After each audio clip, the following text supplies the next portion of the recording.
Hello guys, welcome back to the Programming Guide channel. My name is Beatrice and in today's video I'll be showing you how to fix slow download speed in Telegram. Yes, I know sometimes you may try to download a video and it's going to take quite some time, like take 200 years just to download a video of 200 and something MB. Yeah, so I'm going to show you how to fix that.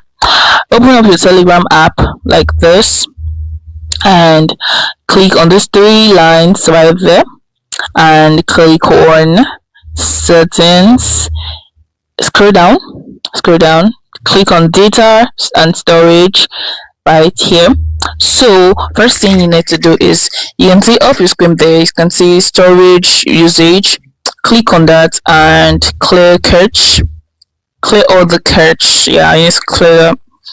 Then go back and click on when using the mobile data, click on that and make it to high, make that high, and go to connected to Wi-Fi and it's already in high.